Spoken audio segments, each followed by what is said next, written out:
Esta es la historia de dos científicos. Un ruso y un americano que trabajaban a ambos lados del telón de acero.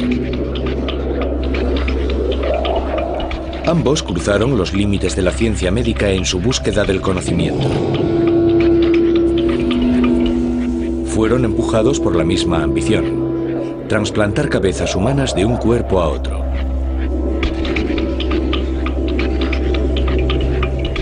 Sus experimentos quirúrgicos pasmaron al mundo.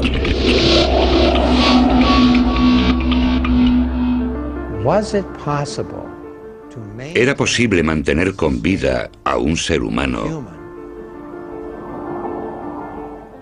en su forma cerebral después de que todo su cuerpo hubiese sido sacrificado? Entonces, como ahora, sabía que se podía hacer. Sus creencias golpean la esencia misma de nuestro ser.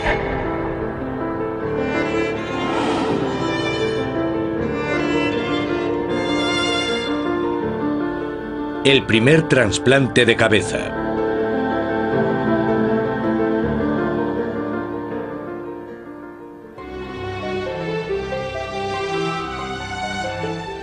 En 1950, América era un país que rebosaba optimismo.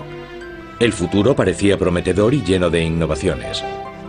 Ciencia y tecnología eran las palabras clave en la era de la posguerra. La humanidad había dividido el átomo y pronto conquistaría el espacio.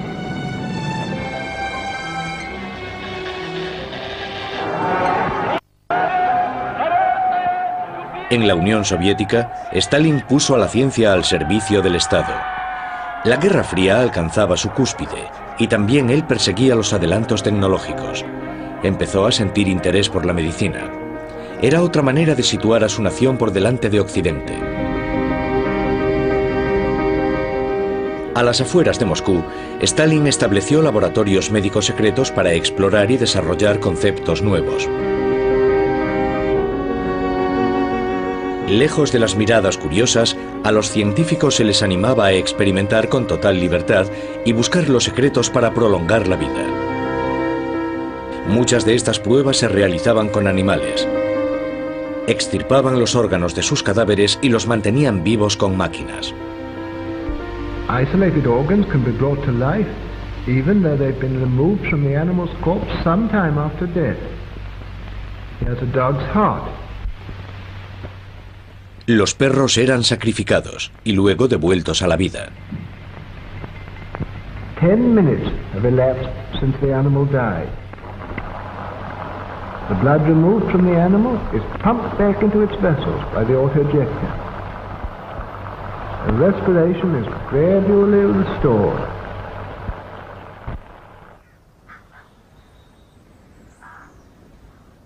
Pero un hombre se diferenciaba de los demás en su determinación por llegar donde los otros no se atrevían.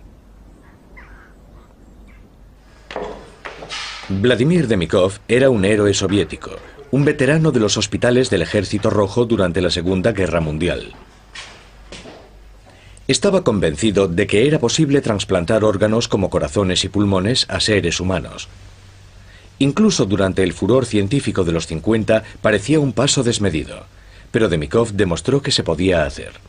Experimentó con perros y consiguió trasplantar el corazón y los pulmones del tórax de un animal a otro.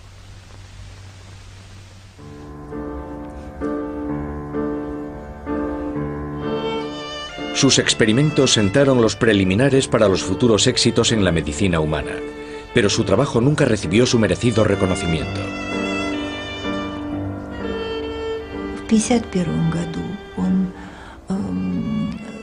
En 1951, fue la primera persona que sustituyó el corazón vivo de un perro por el corazón de otro animal. Así demostró que un animal podía vivir con un corazón trasplantado. Demostró que estas intervenciones funcionaban. Demikov estaba haciendo planes para realizar trasplantes de corazones humanos incluso 16 años antes de que el primero se consiguiera llevar a cabo. También hemos desarrollado planes para los trasplantes humanos. Cuando hayamos estudiado el corazón, podremos introducirlo en la cavidad torácica y finalmente sustituir el corazón original.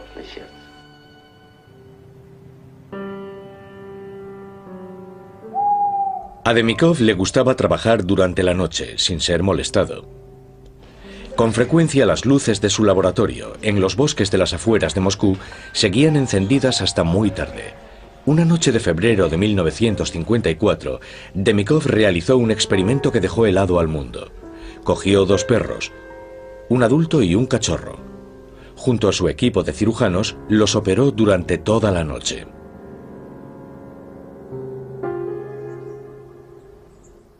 A la mañana siguiente, Demikov desveló lo que había logrado.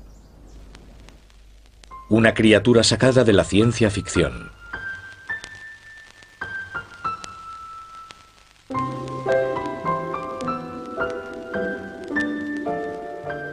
Había unido con suturas la cabeza y el torso del cachorro al cuello del perro más grande, conectando sus vasos sanguíneos y sus tráqueas.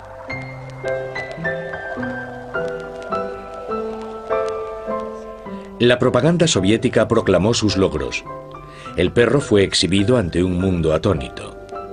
En América llamó la atención de un joven y ambicioso científico, Robert White. Su trabajo había sacudido al mundo, porque estaba exhibiendo animales que consistían en el cuerpo de un cachorrito cosido al cuello de un gran perro mastín. Los cachorros podían beber leche y las cabezas sobrevivían algunos días.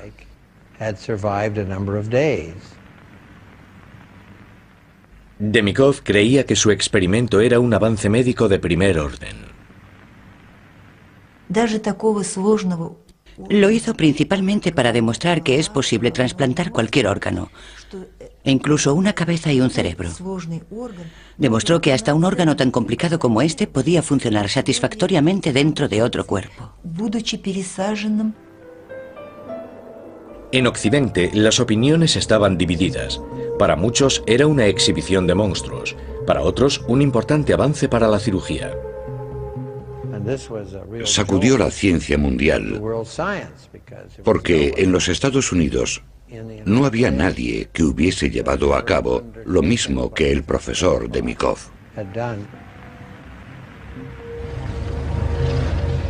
Sumida en la paranoia de la Guerra Fría, América era incapaz de ignorar la idea de los perros con 2 cabezas rusos. Los Estados Unidos no tardarían en poner en marcha su propio programa de trasplantes de cabezas.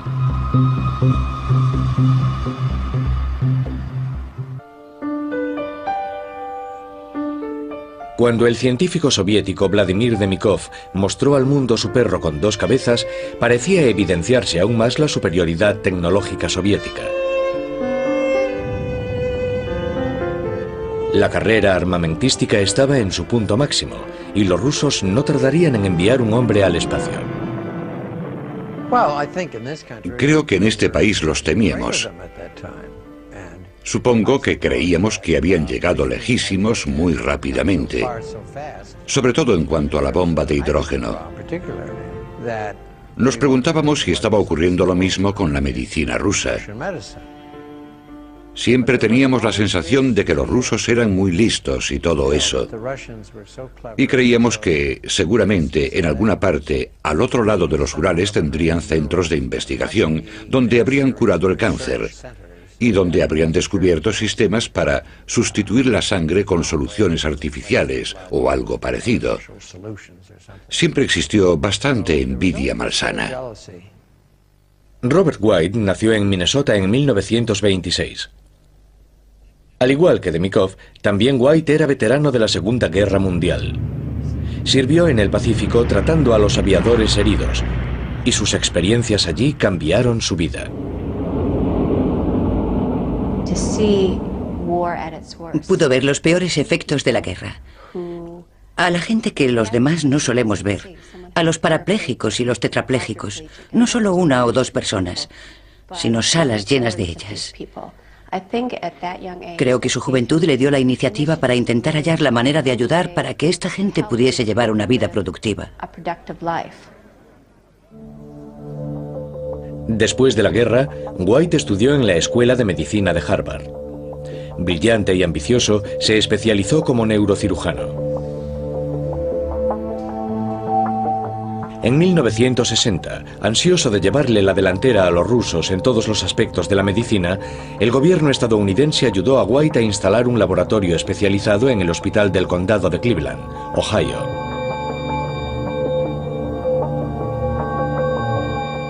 Aquí se puso manos a la obra a crear un centro de investigación del cerebro puntero en el mundo.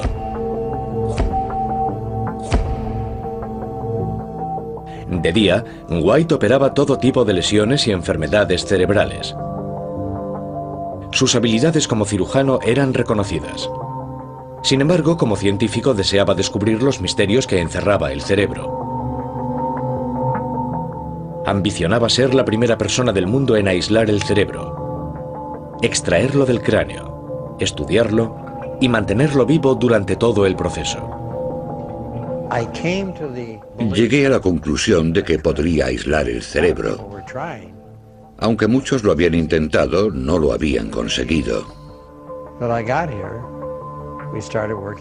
Casi desde el mismo día en que llegué aquí, empezamos los trabajos en el laboratorio. Empezamos a poner en práctica mi concepto de que era posible extraer el órgano completo de un mono. Evidentemente, White no podía llevar a cabo sus experimentos con cerebros de humanos vivos, pero en la medicina era normal usar animales para estudios científicos. Recordemos que a pesar de las protestas de los activistas pro derechos de los animales, la cirugía a corazón abierto, los trasplantes o la neurocirugía no estarían hoy aquí si no se hubiesen llevado a cabo con animales primero. En la época había menos controversia en cuanto a los experimentos con animales, especialmente cuando se trataba de los mayores desafíos científicos del momento. Tanto América como la Unión Soviética habían enviado a monos y perros al espacio.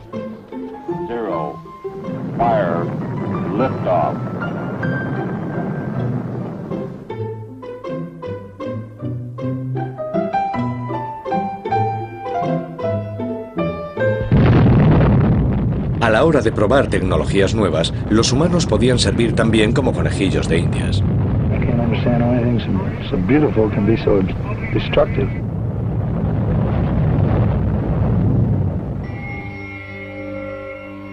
En su laboratorio, White se ayudaba de primates para aprender más acerca del cerebro. En 1962 demostró sus extraordinarias habilidades quirúrgicas y consiguió lo nunca visto en medicina.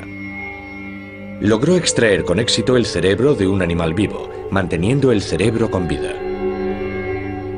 La más mínima pérdida de riego sanguíneo durante el proceso lo habría matado.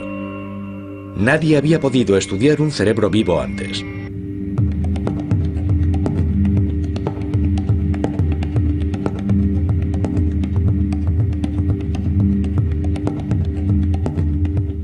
Al año siguiente, White fue más allá. Extrajo el cerebro de un mono y lo mantuvo vivo artificialmente durante varias horas. White confiaba en que los conocimientos adquiridos serían beneficiosos para los cirujanos y los científicos de todo el mundo. Pero las máquinas no podían mantener un cerebro vivo el tiempo necesario para estudiarlo con detalle. White estaba empeñado en seguir adelante y encontrar el modo de mantener los cerebros aislados vivos durante más tiempo. En 1964 se le ocurrió un plan audaz: trasplantar el cerebro de un animal al cuerpo de otro y estudiarlo desde allí. Extrajo el cerebro del cráneo de un perro y lo trasplantó vivo al cuerpo de otro perro. El cerebro del segundo perro se dejó intacto.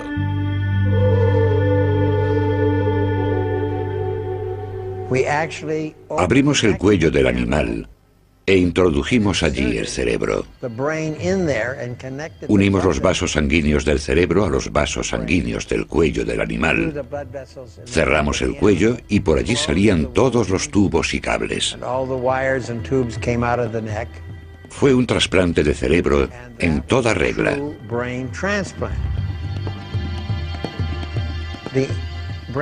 Hicimos un seguimiento del cerebro que pusimos en el cuello.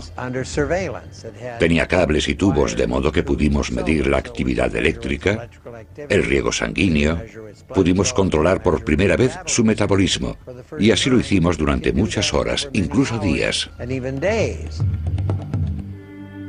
La operación de White fue un éxito, pero se enfrentaba a un nuevo desafío. La gente decía, ¡qué maravilla, genial, extraordinario! El encefalograma está muy bien, el metabolismo es normal, pero ¿sabes si el cerebro piensa? ¿Sabes si el cerebro está consciente? White no podía contestar a esas preguntas. Ya que el cerebro trasplantado no podía expresarse, él no podía demostrar si había retenido la capacidad de pensar. Parecía que White había llegado a un impasse.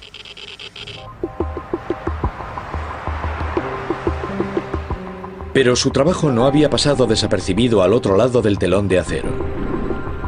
Los científicos soviéticos seguían muy interesados en estudiar el cerebro. Venían delegaciones rusas a Cleveland y pasaban un cierto tiempo en mis laboratorios. A consecuencia de esas visitas y de la amistad que entablé con ellos, aproveché la oportunidad para viajar a la Unión Soviética y visitar a estos hombres en sus laboratorios y en sus quirófanos. En todas las ocasiones me marché de allí guardando un enorme respeto por sus logros y su gran capacidad para la investigación y la medicina. White hizo su primer viaje en 1966, pero hizo más. Su amigo y colega Harold Hillman con frecuencia lo acompañaba. Durante la Guerra Fría, la ciencia y la medicina de la Unión Soviética eran un completo misterio para la gente de Occidente. Por tanto, había un sentimiento de que tenían una mina de descubrimientos importantes en este campo y que nos convenía estar enterados. Comprobamos que les daba bastante miedo contarnos lo que hacían, porque lo que hacían en el Instituto de Investigación era considerado secreto de Estado. Pasamos unas veladas muy agradables con ellos. Solían invitarnos a vodka y chicas bonitas, pero no nos contaban lo que estaban haciendo. Tanto el Dr. White como yo tomamos nota de ello. Tenían mucho interés en conocer a cierta persona, al hombre cuyos experimentos habían inspirado a White años atrás, Vladimir Demikov.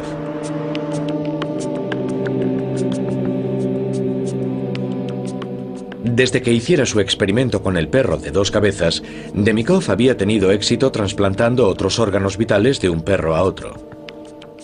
Incluso había desarrollado técnicas nuevas para la cirugía coronaria. Pero en 1966 había caído en desgracia ante las autoridades y sus colegas, quienes pensaban que su trabajo era extravagante.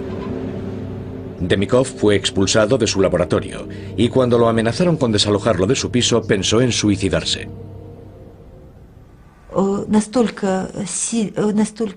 Para él fue durísimo. Estaba desesperado, en casa y en el trabajo. No podía costearse una casa para su familia porque ganaba poco dinero. De hecho, mi madre ganaba más como ingeniera. Cuando White lo conoció, Demikov era una sombra de lo que fue. Los dos habían abierto un campo nuevo en el estudio de los trasplantes, pero White estaba horrorizado por el escaso reconocimiento que había recibido. Creo que el profesor Demikov ha sido apartado bruscamente y no se le ha concedido el crédito que se ha ganado en el terreno de los trasplantes. Era un hombre completamente desconocido en todos los aspectos. Los científicos americanos ni siquiera sabían cómo se llamaba. El profesor Demikov no contaba ni siquiera en el tema de los trasplantes.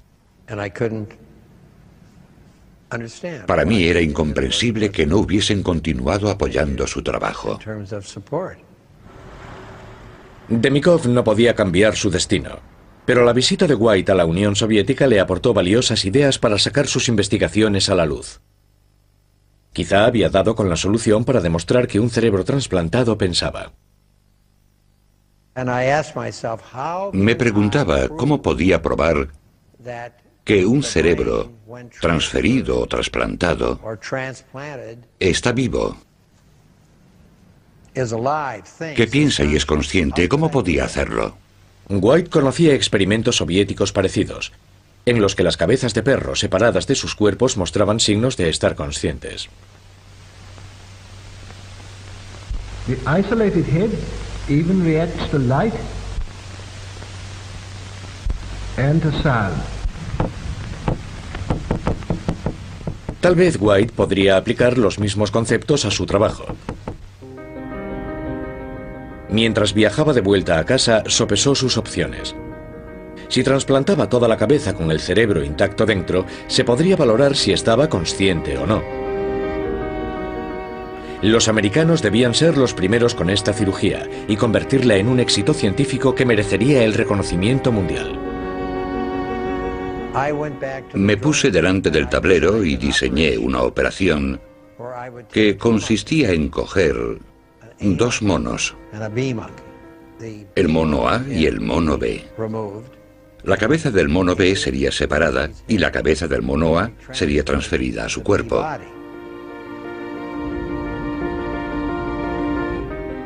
White tardó 3 años en planificar su operación, que marcaría un antes y un después. Era consciente de que algunos opinarían que su cirugía era una inmoralidad.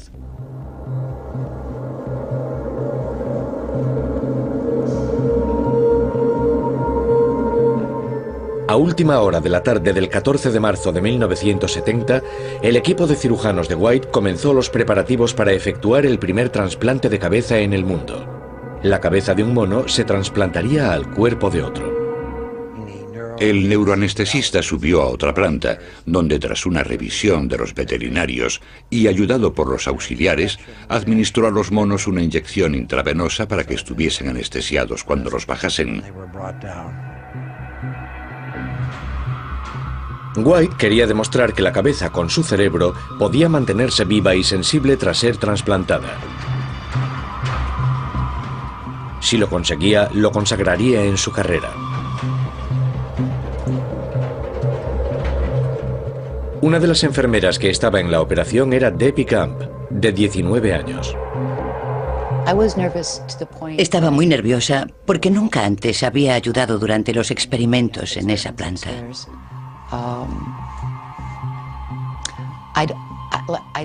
No creo que nadie tuviera ni idea de la importancia de esa operación. El primer mono se quedó en el laboratorio, mientras el segundo fue bajado para ser preparado en una sala contigua. Yo tenía que cuidar de que todo estuviera dispuesto. Empezamos a hacer las incisiones y a identificar las arterias y las venas. Era la primera vez que se hacía, así que nos puso a todos a prueba.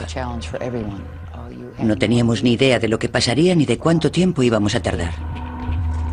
Todo el equipo estaba sobre ascuas. No había ninguna garantía en este tipo de cirugía.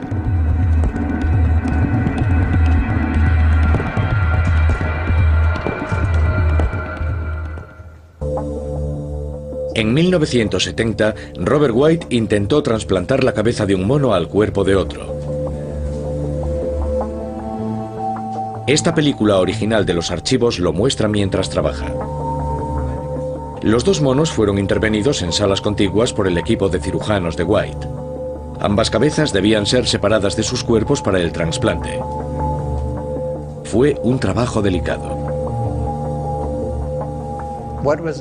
Era necesario no solo hacer una incisión alrededor de todo el cuello, sino lenta y cuidadosamente diseccionar los músculos y los vasos sanguíneos.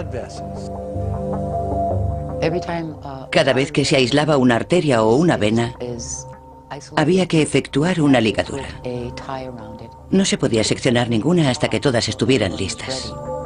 Tuvieron que cortar los cuellos hasta que las únicas conexiones entre las cabezas y sus cuerpos eran sus médulas espinales y los vasos sanguíneos vitales. Tras hacer incisiones durante horas, llegó el momento de trasplantar la cabeza. Entonces colocaron al otro animal sobre la mesa. Ahora había 2 equipos de cirujanos y 2 animales. Éramos bastante gente porque había más auxiliares y por supuesto las enfermeras. Ambos monos fueron intervenidos, uno al lado del otro. La cabeza del mono A debía ser transferida al cuerpo del mono B. Primero hubo que transfundir el riego sanguíneo del cuerpo B a la cabeza A través de una red de tubos de plástico. Un momento de gran tensión. Si el riego sanguíneo hacia las cabezas se interrumpía, ambos animales fallecerían. Pero el monitor del mono A mostraba que su cerebro seguía activo.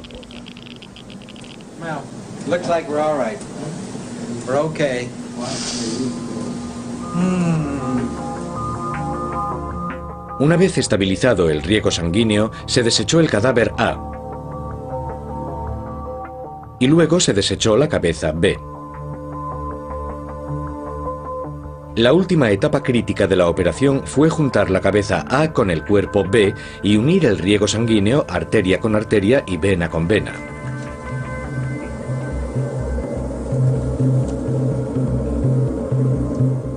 Era una carrera contrarreloj. La cabeza del mono moriría si los vasos sanguíneos no eran unidos con la suficiente celeridad. El objetivo primordial era recuperar la circulación, para evitar que el mono falleciese.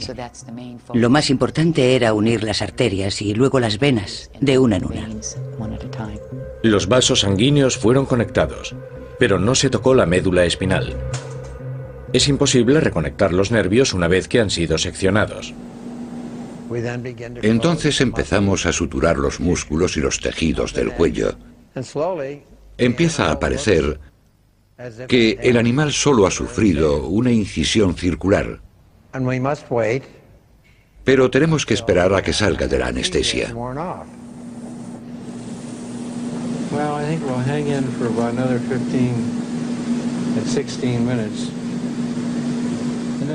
Esperaron nerviosos. El proceso quirúrgico había finalizado, pero nadie sabía si la cabeza recuperaría la consciencia o no.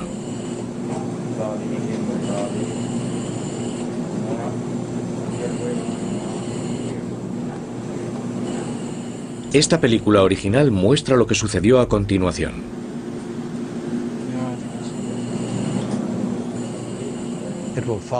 Nos sigue con la mirada. Nos puede oír. Lo puedes alimentar. Los músculos faciales retienen su capacidad de movimiento. Pero claro está, no puede moverse porque la médula espinal está seccionada. Su aspecto, comportamiento y respuestas son como los de cualquier primate subhumano. Imagine cuánto entusiasmo, cuánta emoción. Estábamos bailando, gritábamos. Por primera vez en la historia de la ciencia médica, se había trasplantado un cerebro dentro de su propio cráneo y cabeza. Había recobrado la conciencia y su aspecto y su comportamiento eran como los de cualquier mono.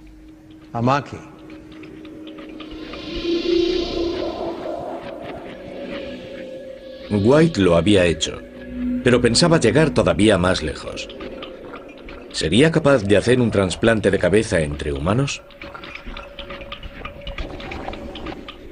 Se había hecho el primer trasplante de corazón humano 3 años antes. Y para White, eso era solo el principio. ¿No sería posible realizar una cirugía que salvase vidas humanas, que salvase sus cerebros?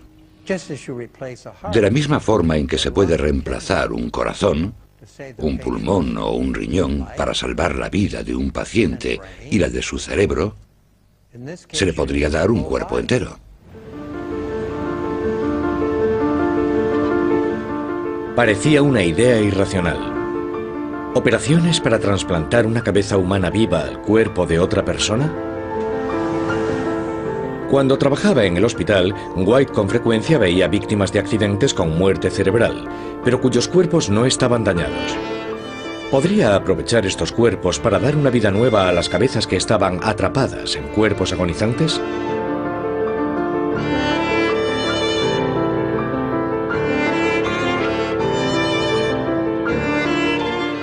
Pero hay una diferencia fundamental entre el trasplante de corazón y el trasplante de cabeza. El corazón tiene una estructura relativamente sencilla. Es un sistema de bombeo estupendamente diseñado. Tiene un número limitado de conexiones, por lo que se puede extraer un corazón para meter otro. La razón por la que no se puede hacer lo mismo con un cerebro es porque requiere seccionar cientos de millones de conexiones con el cuerpo.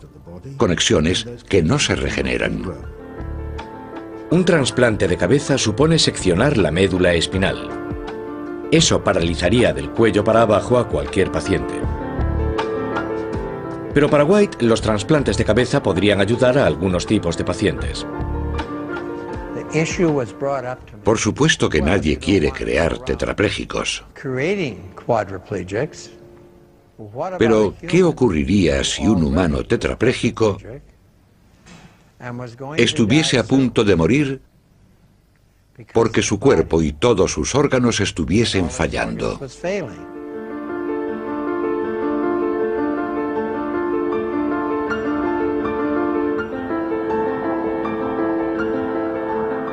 Pero había argumentos de peso en contra de la propuesta de White. ¿Seguiría siendo la misma persona cuya cabeza estuviese viviendo con un cuerpo ajeno?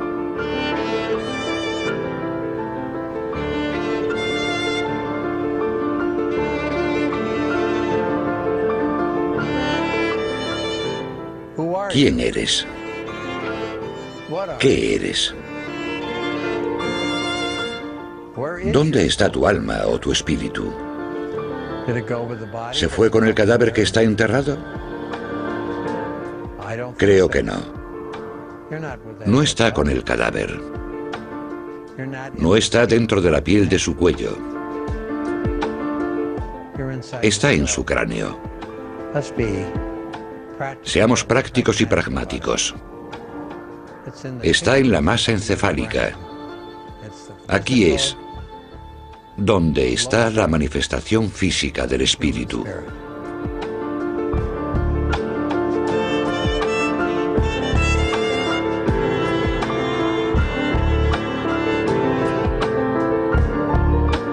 Muchos científicos y filósofos discuten las teorías de White.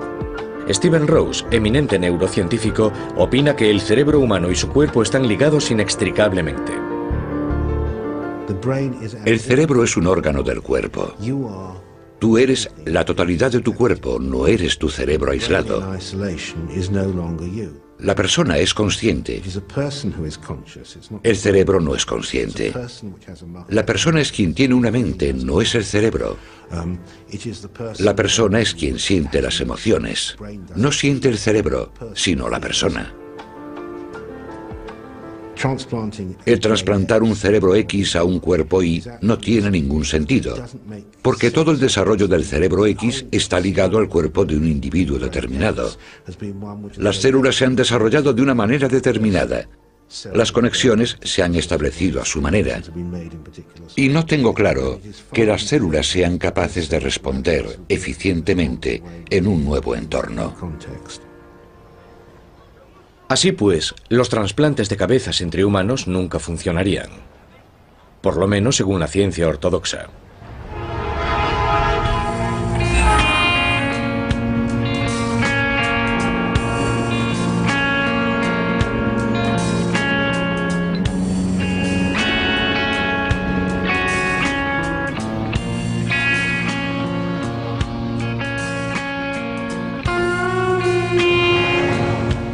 Cuando White desveló los resultados de su trasplante de cabeza entre monos 2 años después de hacerlo, sus colegas no le aplaudieron.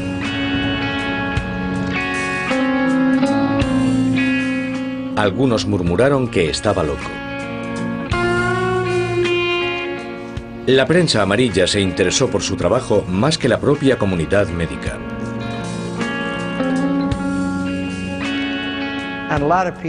Supongo que hasta cierto punto mucha gente ha tergiversado mis motivos y sin duda me han convertido en un Frankenstein.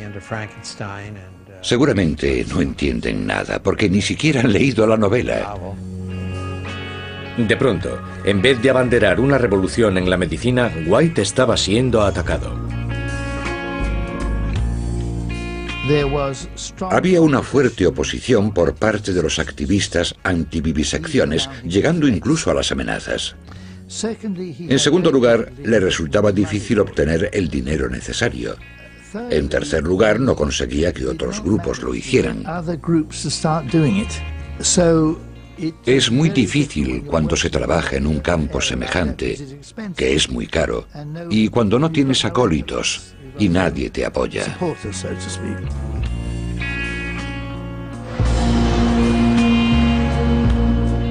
El mundo estaba cambiando y las circunstancias estaban en contra de White y su trabajo.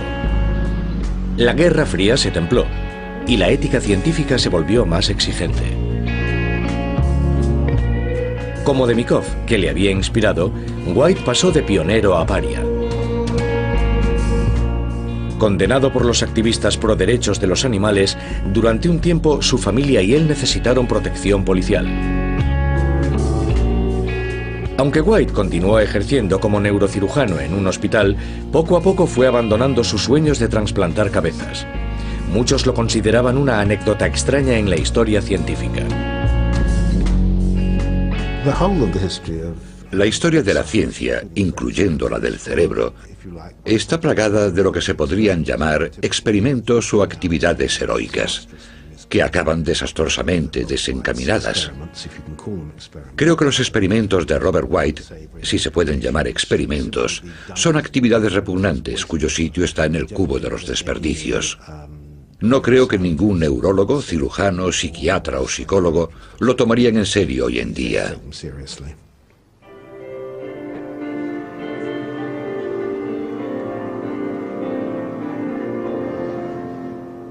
Han pasado más de 25 años desde que White practicara sus trasplantes. Devoto católico, acude a la iglesia casi a diario. Tras una vida dedicada a operar a ricos y pobres en el hospital de Cleveland, tiene muchos admiradores. A pesar de la controversia que ha suscitado con sus investigaciones, White ha sido el asesor de bioética de 2 papas. Muchas de las personas que compartían su promesa de nuevos horizontes permanecen leales a sus ambiciones.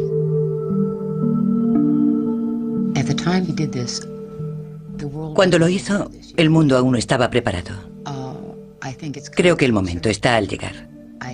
Pienso que con el tiempo él será reconocido. Robert White todavía cree en el potencial de los trasplantes de cabeza entre humanos. Después de más de un cuarto de siglo, parece que la ciencia está a punto de darle la razón.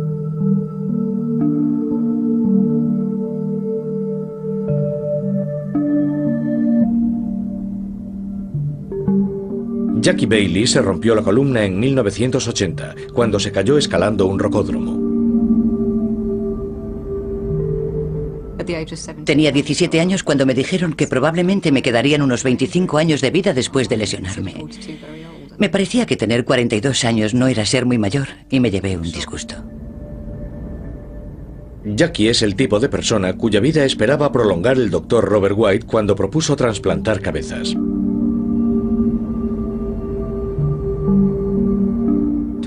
Hace 20 o 30 años, las expectativas para alguien con una lesión de médula eran de unos 20 años de vida aproximadamente. Nos esperaban fallos renales, por supuesto, problemas en los hombros, respiratorios, dermatológicos.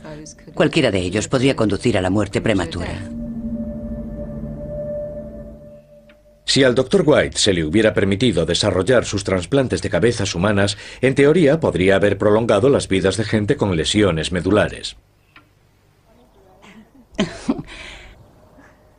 Niños, ¿de dónde sacarán tantas energías? Hoy, los adelantos en la medicina significan que gente como Jackie vive más tiempo. Con 43 años, ofrece su apoyo a los nuevos lesionados. Las lesiones de médula espinal causan parálisis e incontinencia urinaria y fecal. A menudo los pacientes no sienten nada, pero algunos tienen dolor crónico. ¿Cuántos años tendrá ese? ¿A ti qué te parece? Cambia la manera en que percibimos nuestro cuerpo.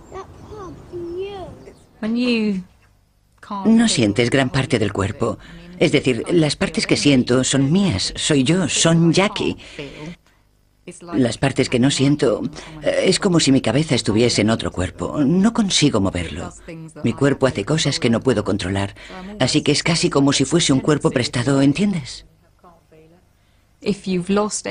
Si lo has perdido todo y lo único que funciona es tu cabeza con tus pensamientos, esa eres tú.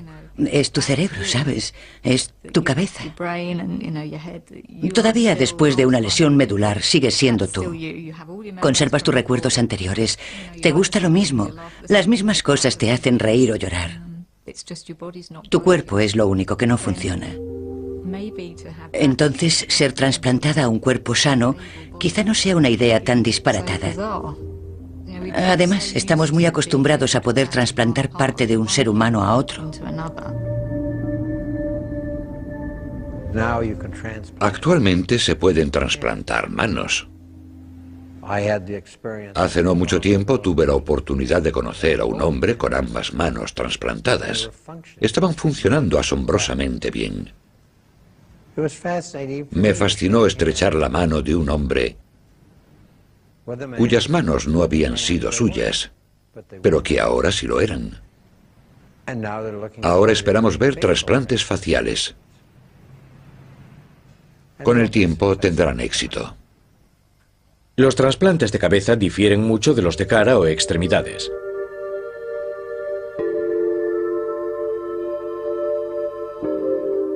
Pero tal vez algo esté cambiando. Algo que hará que la idea sea menos radical. Ahora los científicos han descubierto una célula que puede regenerarse. La tenían debajo de la nariz. Forma parte del sistema nervioso que integra el sentido del olfato. Si se extraen estas células de la nariz y se inyectan en la parte dañada de la médula, hay esperanzas de que puedan reparar las conexiones nerviosas vitales.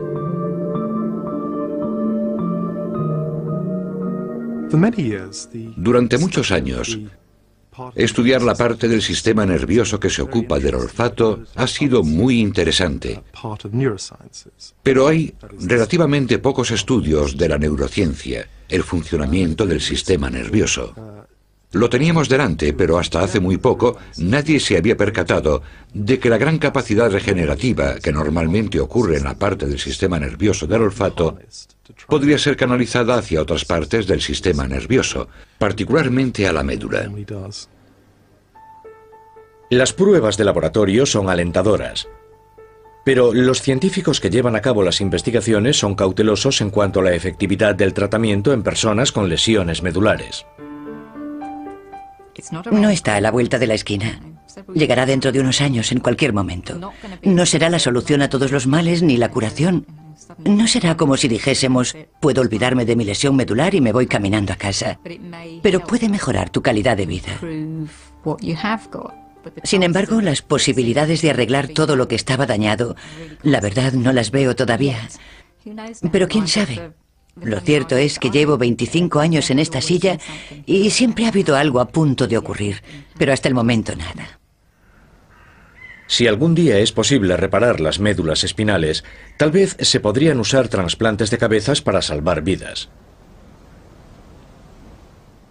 Quizás entonces los experimentos de White y de Mikov no se contemplen como una ciencia excéntrica, sino como una investigación pionera.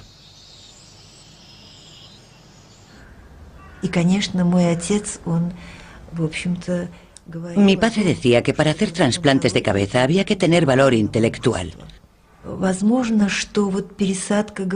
Es posible que tales trasplantes que se desarrollaron en el siglo XX se conviertan en un desafío para los médicos del siglo XXI.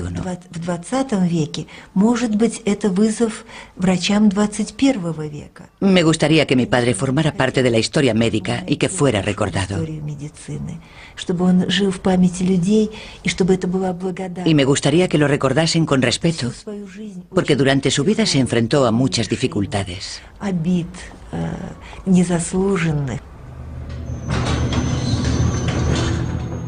Robert White también quiere que lo recuerden. Es cauteloso acerca de las perspectivas de reparar la médula. Sabe lo difícil que es conseguir que los nervios se regeneren.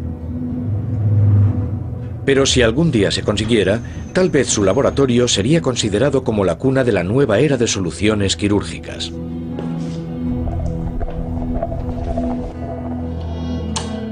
White insiste en que el trabajo realizado en esta sala no fue en vano.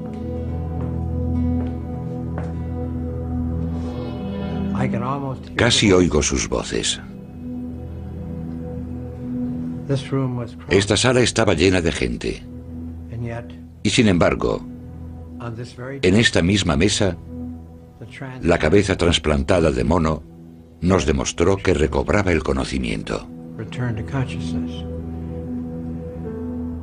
White cree firmemente que tendrá su lugar en la historia de la medicina. El tiempo dirá si está en lo cierto. Me gustaría que se preservase y que estuviera a disposición de los estudiantes y los profesionales. Quiero que puedan observar maravillados y que entiendan, como ya hicieron muchos, lo que aquí se hizo. Puede que algún día el trabajo del Dr. White se considere algo más que una extraña anécdota dentro de la historia de la medicina. Puede que llegue el día en que las cabezas de las personas puedan sobrevivir en otros cuerpos. Pero White no lo verá. Jamás conocerá el veredicto final del mundo sobre su visión de la vida.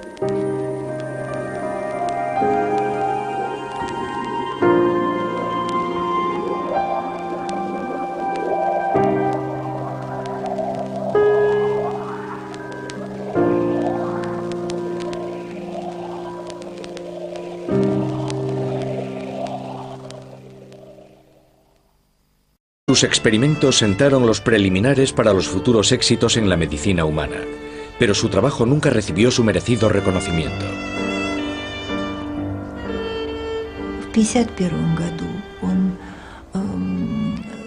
En 1951, fue la primera persona que sustituyó el corazón vivo de un perro por el corazón de otro animal.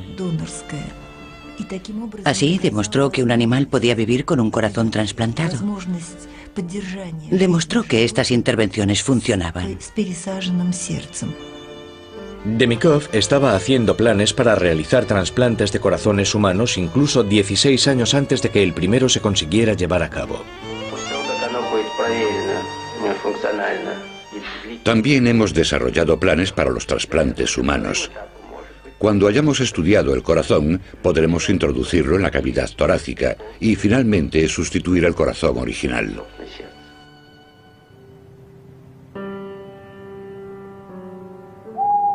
A Demikov le gustaba trabajar durante la noche, sin ser molestado.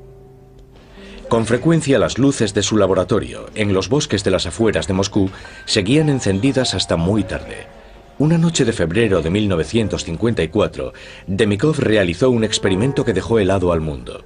Cogió dos perros, un adulto y un cachorro. Junto a su equipo de cirujanos, los operó durante toda la noche.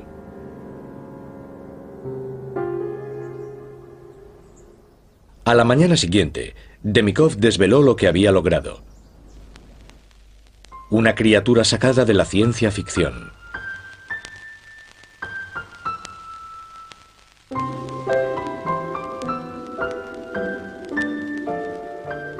Había unido con suturas la cabeza y el torso del cachorro al cuello del perro más grande, conectando sus vasos sanguíneos y sus tráqueas.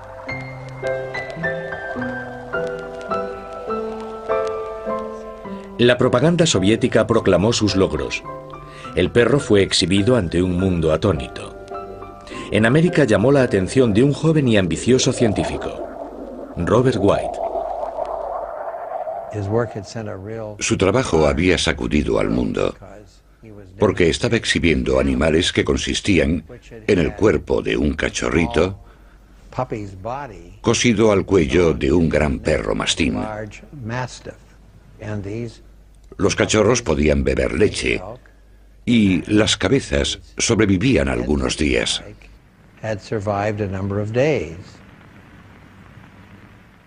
Demikov creía que Isolated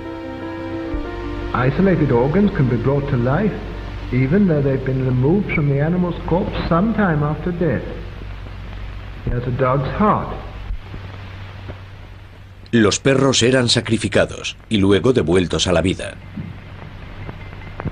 10 minutes have elapsed since the animal died. The blood removed from the animal is pumped back into its vessels by the autoinjector. The respiration is gradually restored.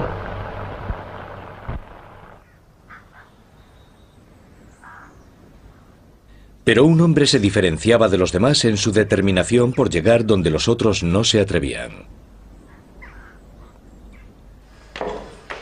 Vladimir Demikov era un héroe soviético, un veterano de los hospitales del Ejército Rojo durante la Segunda Guerra Mundial. Estaba convencido de que era posible trasplantar órganos como corazones y pulmones a seres humanos. Incluso durante el furor científico de los 50 parecía un paso desmedido, pero Demikov demostró que se podía hacer. Experimentó con perros y consiguió trasplantar el corazón y los pulmones del tórax de un animal a otro.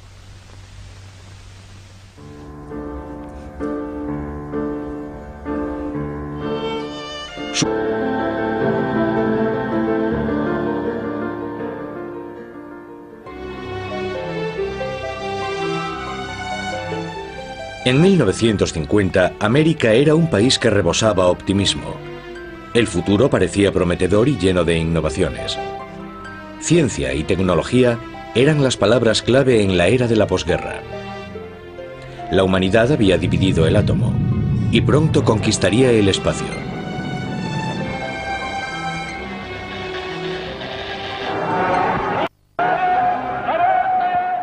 En la Unión Soviética, Stalin puso a la ciencia al servicio del Estado. La Guerra Fría alcanzaba su cúspide y también él perseguía los adelantos tecnológicos. Empezó a sentir interés por la medicina. Era otra manera de situar a su nación por delante de Occidente. A las afueras de Moscú, Stalin estableció laboratorios médicos secretos para explorar y desarrollar conceptos nuevos. Lejos de las miradas curiosas, a los científicos se les animaba a experimentar con total libertad y buscar los secretos para prolongar la vida. Muchas de estas pruebas se realizaban con animales. Extirpaban los órganos de sus cadáveres y los mantenían vivos con máquinas.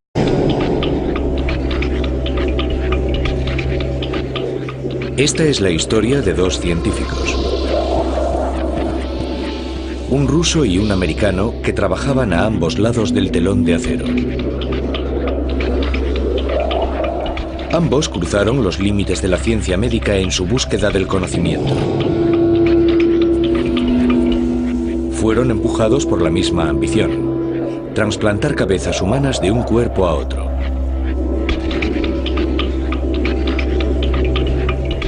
Sus experimentos quirúrgicos pasmaron al mundo.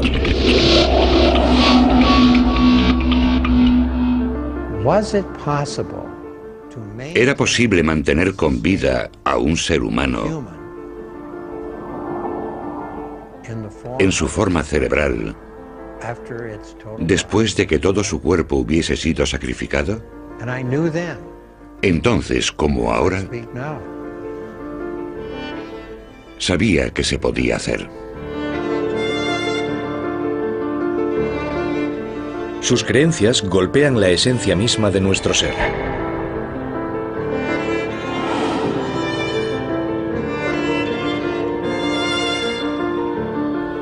El primer trasplante de cabeza.